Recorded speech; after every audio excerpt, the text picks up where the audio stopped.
School for me was, in primary school, was a lot of fun. You know what I mean? It was just sports. That's where I started cricket. It's a lot of running around. That's where I also got into track and field because of my cricket coach. But it was just a lot of fun. I have a lot of friends that I'm still friends with from primary school that used to just hang out. We used to just play cricket, football, any form of sports we possibly could get our hands on.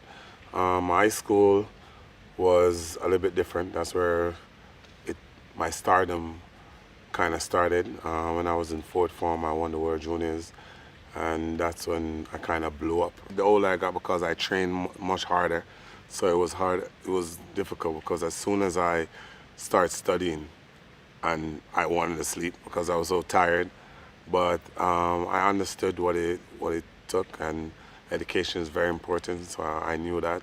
That's one thing my dad and my mom always kind of push and just remind me, listen, yeah, you're doing track and field, but you better get your education. For me, teachers that guide me, there was a few. There was Mr. D'Souza, there was Mr. Service, and Lorna Top. Miss Lorna Top was actually the sports director, but she actually did history, which I actually enjoyed. Mr. Service was a cricket coach, and Mr. D'Souza. They were the two like top male teachers there, and they were really like if you were because for some reason in school girls always do much better at school than guys, so they would always push me. Listen, not because you're doing track and field, you need to get this right. So it's something that every time I see them, I always thank them and tell them thanks for really pressuring me to really stay focused and just to work hard at school because it really meant a lot. It's hard to stay focused at that young age. You just want to have fun, do new things, but school is very important. Education is very important. You don't learn that until you get into the real world and see how much there is to learn. So if you can learn it from the start, when it's easier to learn. For instance, I just want to make a point. Spanish. When I was in high school, my Spanish teacher told me like, "Oh, you should learn Spanish, especially because you do track and field. You're gonna travel so much." And I was like, "Nah, I don't want to learn Spanish." You know what I mean? And now I wish I'd learned Spanish. You know what I mean? So I think school is very important. So just take it while you can. Trust me.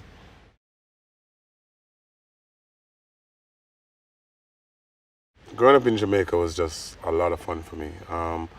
This is one of the main reasons I stayed. You know what I mean? The people, just the energy, just the vibe. I love the country because of all the fruits. You know what I mean? You could find any fruit as long as the season was around.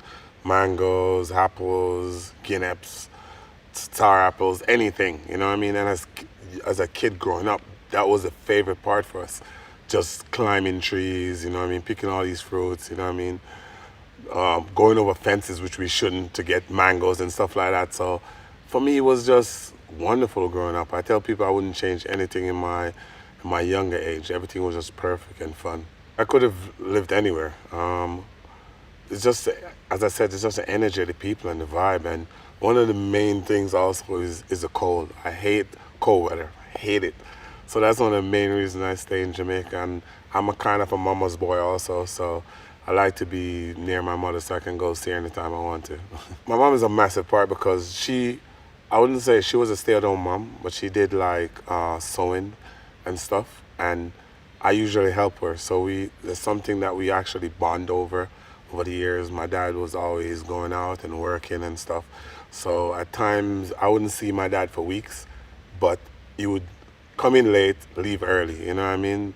But he was always there. But every day I was with my mom, you know what I mean? And she always spoiled me, and that's always a good thing, you know what I mean? My dad was a disciplinarian, and my mom was the one that goes, no, don't, just leave him alone, you know what I mean? So it was always good. So we kind of bonded over the years, but she's really nice, really helpful. She always tried to help people as much as possible, especially when like school comes around and everybody can't afford to make uniforms. She would help them out and make uniforms for people for free and stuff like that. So that's how I was brought up, to have respect and to help as much as I possibly can. I think that's the main reason I think why I'm humble.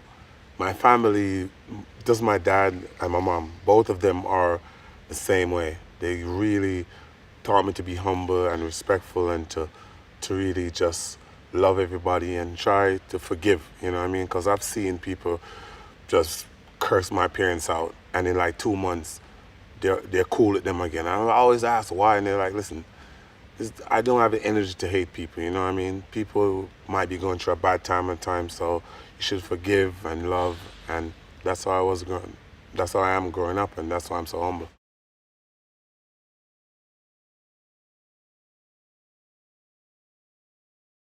What I've learned from my parents now to implement in my family is just to grow my kids to work hard, be respectful, you know what I mean, stay humble, because I've worked hard to bring them up so they don't have to struggle as much as I did, you know what I mean? So they're not going to understand struggle, but I need to teach them that, listen, not because you have it, you should flaunt it or waste it, you know what I mean? And just to love and learn to forgive, you know what I mean?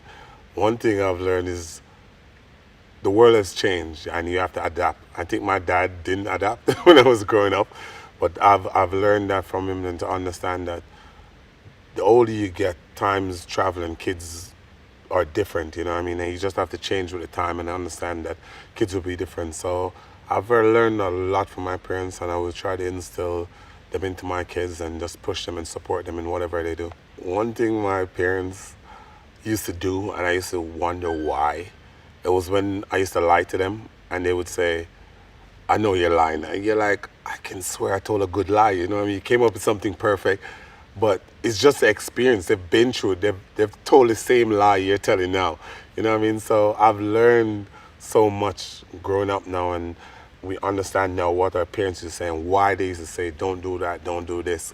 So I've learned that, and as I said, I'm just going to try to instill the best that I can instill in my children, and hope they listen to me. The good thing is that it's just started, you know what I mean?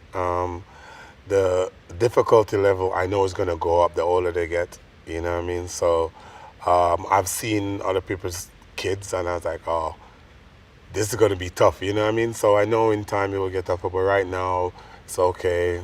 Olympia, all she does is run around and just try to put things in her mouth. So I'm okay with that right now, but I know the older they get, tougher it's going to get. But I'm looking forward to it, you know what I mean? It's going to be an experience by itself. I definitely think it has changed me. People always ask me a question if I want to be a coach. And my biggest problem was I didn't have any patience. I always tell them, listen, I can't be a coach. I have zero patience, you know what I mean? And now that I have kids, you have to have patience, and that's really helped. I think that's one of my biggest things, you know what I mean? To learn to have patience and to take time with them and to understand that it's just a process. Christmas for me is giving back, you know what I mean? That's something that I've always done, especially to my community.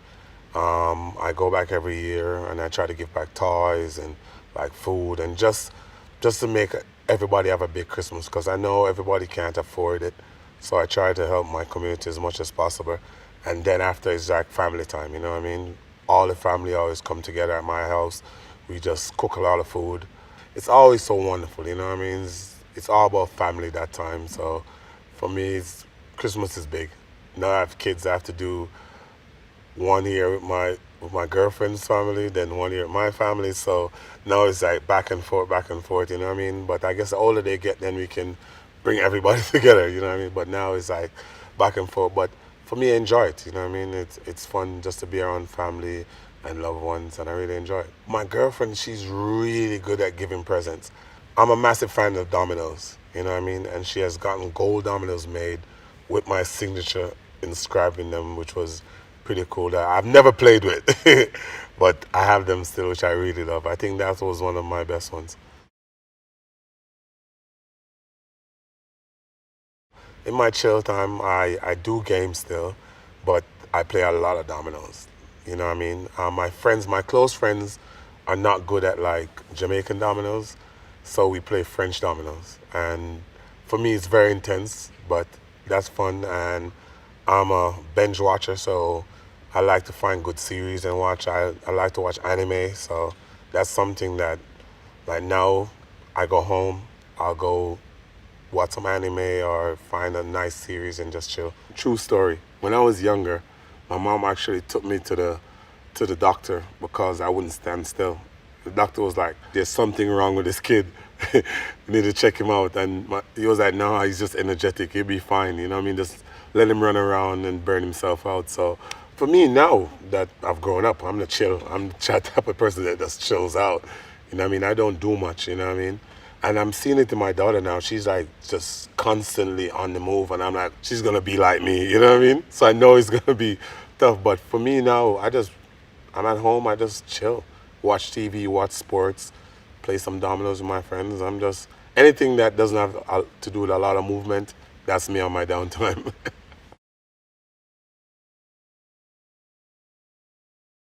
I never used to celebrate Valentine's Day that much, but the older I got, the more I figured out it was so important. And my girlfriend, she loves it, you know what I mean? And I was like, I have to be a good boyfriend, you know what I mean?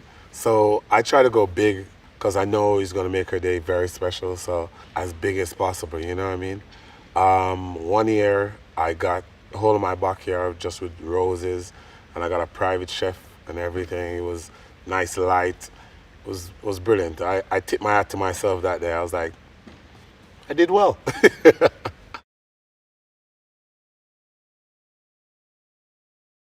Now that we have kids, I was like, she was like, oh, we should go on a vacation. I was like, you know what, let's wait until they're older. You know what I mean? Because immediately she was like, oh, let's take them here, let's take them. I was like, nah, you know what? So wait till they're old and they can walk around and enjoy it more, you know what I mean? So it's something that you have to take into consideration is you can't just think about yourself anymore.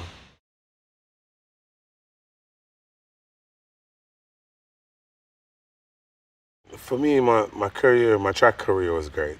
I think it was outstanding. I did extremely well. And now moving on is just to build on my legacy. That's my focus, you know what I mean, in any way possible. I'm just working hard, trying to be dedicated, trying to find a way to expand, you know what I mean? Because, yes, people know me as a track person, but now off the track, I have to try to build my brand off the track now, and that's what I'm trying to do. Just trying to build it as big as possible, expand as much as possible. I've learned so much from track and field, and I'm just putting the same energy that I had on the track and in training into my work. You know what I mean? I try to do everything at the best. I try to align myself with the best people, you know what I mean, to build my brand. So that's always my focus, you know what I mean? Because it's a big world out there, and I have to leave a legacy for my kids.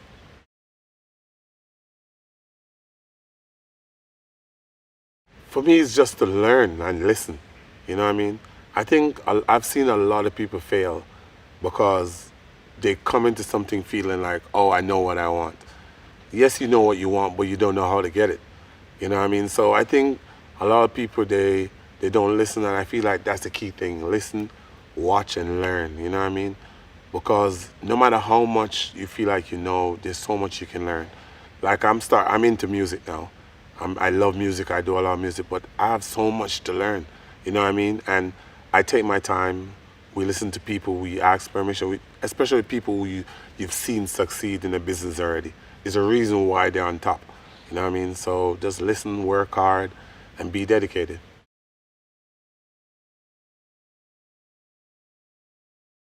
Because I travel so much, I see it and see what goes on and understand that it is real, you know what I mean? And for me, I always try to collaborate with people or just work in my foundation to do anything I possibly can to really help the climate or to even cut down my footprint, you know what I mean? So it's something that's very important, and I would like to tell people it's real, you know what I mean? Even in Jamaica now, it's so much hotter than it usually was like 5 years ago, you know what I mean? So people just need to understand that it's real and just be aware. I'm focused on early childhood education. I mean, to give um, young kids a good start, a better start in life. But I always try to do different things with different people, and that's why I ended up getting into climate change and doing work with that.